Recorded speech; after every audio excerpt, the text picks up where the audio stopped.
चुनाव प्रचार के दौरान आप और आपकी पार्टी ने आम आदमी पार्टी पर काफ़ी बहुत क्रिटिसाइज भी किया था। और चलिए पॉलिटिक्स में तो ये होता ही रहता है, लेकिन आपको कहीं लगता है कि कुछ भी काम उन्होंने सही किया हो, शायद कुछ का एक या दो उपलब्धियां उनकी? बड़ा डिफिकल्ट क्वेश्चन है। उन्होंने जो किया ना, शुरू किया बड़ी आशाएं जगा के, लोगों के दिलों में खूब आशा जगा दी कि हम ये करेंगे, हम ये करेंगे। ईमानदारी के झंडे उठाए, देशभक्ति का बिगुल बजाया और सबको एक नए भारत की, नई दिल्ली की कल्पना दिखाई। पर बहुत जल्द उन्होंने अपने आप को गलत साबित कर दिया और दिल्ली की उम्मीदें जैसी टूट सी गई। उन्होंने प्रोपोगेंडा ज्यादा किया, काम उस दृष्टि में नहीं किया।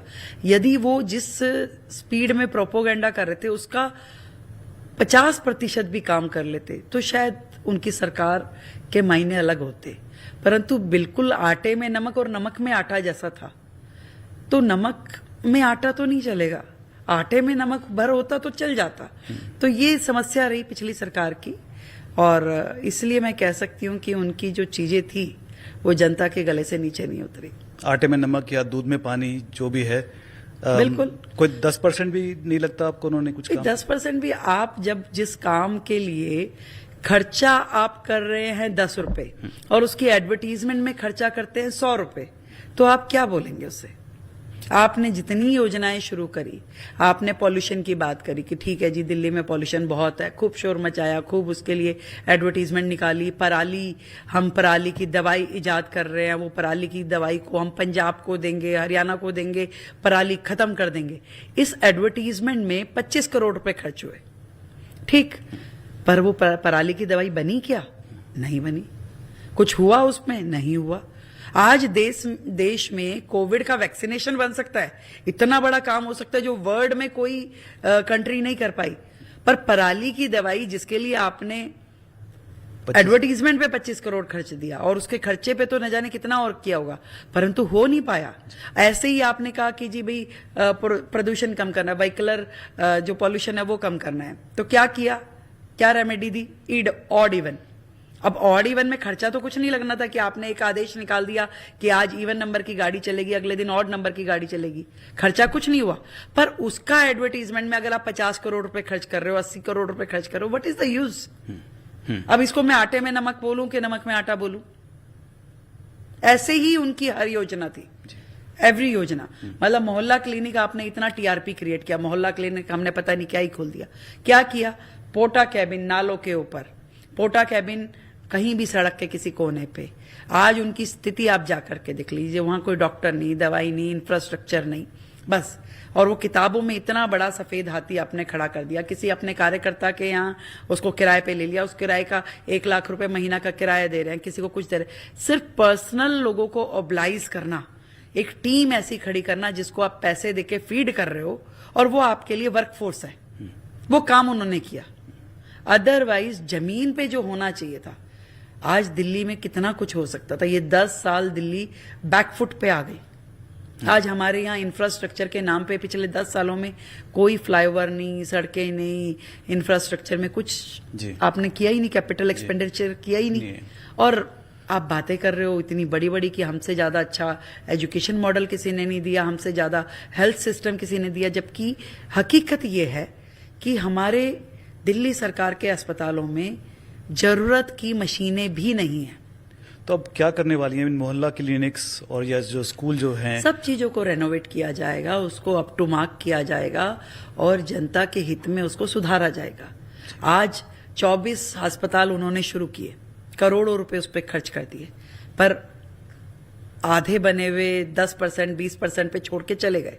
मान लीजिए उसके ऊपर आपके 2000 करोड़ रुपए खर्च हो गए, पर आज उस 2000 करोड़ रुपए खर्चने की कोई वैल्यू नहीं है। आज की डेट में वो जितनी प्रॉपर्टीज है ये मांग करती हैं कि और उस पे 4000 करोड़ रुपए खर्चिए, तो भी वो वर्किंग कंडीशन में नहीं आएगी। इतनी आनन फानन में चीजों को उन्होंने विदाउट प्लानिंग किया। 7 अस्पताल कोविड के समय में शुरू किए, ये देख करके कि कोविड के समय की बेडिंग बढ़ा देंगे। और आप उसमें, आज मैं तो खुद जाकर के मैंने देखा, वो बिल्डिंग ऐसी है जैसे पोटा केबिन जैसी होती है। आपका लोहे का स्ट्रक्चर है, गाटर ठोक दी और प्लेन फ्लोर्स आपने क्रिएट कर दी, 4 फ्लोर 5 फ्लोर। उन फ्लोर पे जाके देखिए कोई इंफ्रास्ट्रक्चर नहीं है, मतलब कोई वहां टॉयलेट की व्यवस्था नहीं है, कोई नर्सिंग स्टेशन की व्यवस्था नहीं है, कोई और चीज नहीं है, केवल एक फ्लोर है। आप उसको कहां से अस्पताल बना देंगे? और उस पर करोड़ों रुपए खर्च कर चुके आप। यहां तक कि कई कई प्रोजेक्ट में तो आपने ठेकेदारों को पेनल्टी तक दी है 100 करोड़ रुपए की। कितना सरकार का आपने पैसा बर्बाद किया है। ये जस्ट ए क्राइम, उन्होंने क्राइम किया है। दिल्ली की जनता के विश्वास की हत्या की है उन्होंने। जो फैसिलिटी आज कोविड के आपको मैं बताना चाहती हूं, कोविड के समय में आप क्या मानते हैं दिल्ली में कितनी डेथ हुई होगी? आप बताइए। कुछ हजारों में होगी। हजारों में होगी जी। शमशान घाट भरे हुए थे, क्रिमिनेशन हो नहीं पा रहा था, यानी हजारों में होगी। दिल्ली सरकार ने कितने लोगों को कंपनसेशन दिया है? 97 ओनली। केवल 97 लोगों को कंपनसेशन दिया गया है कोविड के समय का। क्या 97 लोग मरे थे? कि आज ऑक्सीजन की कमी के कारण जो एक झटके में सैकड़ों लोग मर गए थे, कौन जिम्मेवार है? कौन उसकी जवाबदेही देगा? उन्होंने मर्डर किया है, क्राइम किया है, कोई उसकी भरपाई नहीं है। उनको सजा कानून देगा। सीएजी रिपोर्ट ने तो केवल खुलासे किए हैं, सजा तो उनको कानून देगा। रेखा जी, ये जो मोहल्ला क्लिनिक के बारे में एक और सवाल है, इसको आप ठीक करने वाली हैं, कितना टाइम लगेगा इन सबको देखिए, हमने टाइम बाउंड तरीके से सबसे पहले हमने इस साल 100 आरोग्य मंदिर लिए हैं। हम उसको एक नए फ्रेमवर्क के साथ में जन आरोग्य मंदिर उसमें करेंगे। अभी तक मोहल्ला क्लिनिक में केवल आपको बुखार है तो आपने पैरासीटामोल दे दी, आपको इतना भर आपको इलाज मिल रहा था, उसमें कोई आपका किसी भी तरीका उससे बड़ी वाली कोई भी ट्रीटमेंट थी वो नहीं मिल रही थी। पर जन आरोग्य मंदिर को हम उससे बेटर फैसिलिटीज के साथ में, उससे बेटर जिसमें आपका इलाज भी हो और उसमें आपका प्रिवेंटिव भी हो, उसमें वैक्सीनेशन भी हो, इन सारी चीजों को लेकर के उनको बनाएंगे। और वो भी परमानेंट स्ट्रक्चर के साथ में, परमानेंट बिल्डिंग्स में। ये नहीं नाले पे खड़ा कर दिया, कहीं और खड़ा कर दिया, नहीं। हम लोग उसको इस तरीके से डेवलप करेंगे ताकि उसका पूरा लाभ जनता को मिल सके। देखिए, आपको कब पता चला कि आप सीएम बनने वाली हैं? पहले तो न्यूज चैनल से, जब से उन लोगों ने चलाना शुरू किया, तो ऐसा लगा कि अच्छा, ऐसी भी संभावनाएं हैं। और उसके बाद जब विधायक दल की बैठक हुई तो वहां इस बीच में किसी भी प्रकार का कोई कम्युनिकेशन पार्टी की ओर से या कहीं और से मुझे नहीं मिला। और सीधा जब मैं विधायक दल की बैठक में पहुंची तो मैं अपनी ओर से ऐसा कतई नहीं सोच रही थी कि मैं मुख्यमंत्री बनने वाली हूं। उल्टा सोच रही थी कि अगर बन गई गलती से तो क्या होगा। तो अपने मन में ये था कि भाई ईश्वर उतना करना जितना हम संभाल सके। और पर पार्टी ने जब निर्णय लिया तो एक नई जिम्मेवारी का एहसास मुझे हुआ और लगातार मैं उस पथ पे चल पड़ी जहां इस जिम्मेवारी का मैं निर्वहन ठीक से कर पाऊं। किसी खास व्यक्ति का फोन आया आपको? नहीं आया, ऐसा कुछ नहीं था। नहीं आया, ये कह रही हूँ, सब सिस्टम बदल गया। पहले फोन आया करता था तो लोग बताते हैं कि भी फोन आया, तो लोग उसके इंतजार में फोन सामने रख के बैठते थे कि फोन आएगा। तो ऐसा होता था भी फोन आएगा, फोन आएगा। तो फोन को 1 मिनट के लिए भी लोग निगाह से दूर नहीं रखते थे भी फोन आएगा। पर ना फोन आया, ना कोई सूचना आई, सीधा घोषणा हुई। एक बार फिर उस दिन पे जाते हैं, खुशी तो हुई होगी जाहिर है, लेकिन एक अचंभी भी रह गई होगी शायद आप, जब आपको पता चला कि आप सीएम बनने वाली हैं। क्या प्रतिक्रिया क्या थी आपकी?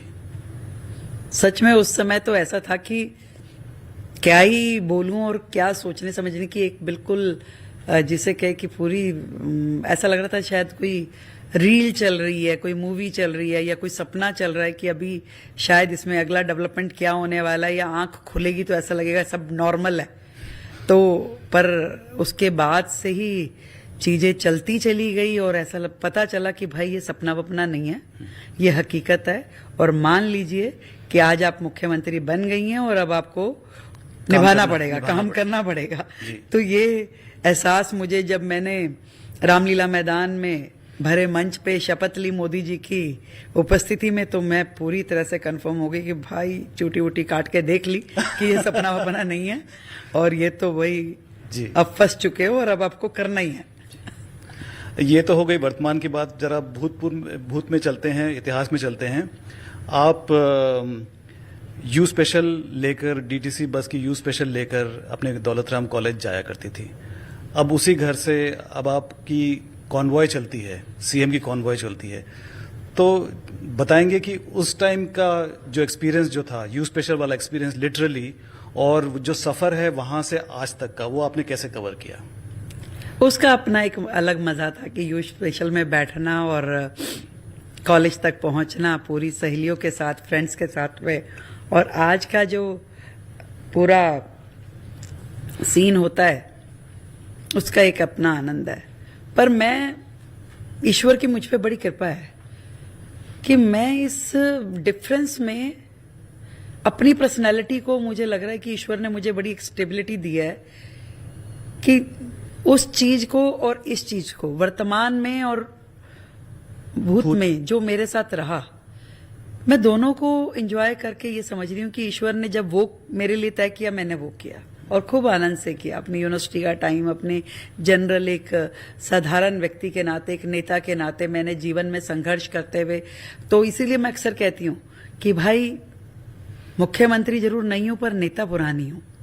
तो वो सारी चीजें जो आज मुझे मुख्यमंत्री के तौर पे व्यवहार मिलता है, पर मुझे मालूम है कि ये पद को है, इस पद में आप जितना अच्छा करेंगे उतना ही लोग सम्मान देते जाएंगे। व्यक्ति के लिए नहीं है ये, व्यक्ति के लिए नहीं है, ये उस पद के लिए है जो आप वहां पे अपनी भूमिका अदा कर रहे हैं। जितनी बेहतर भूमिका अदा करेंगे उतना बेहतर आपको सम्मान मिलेगा। जी।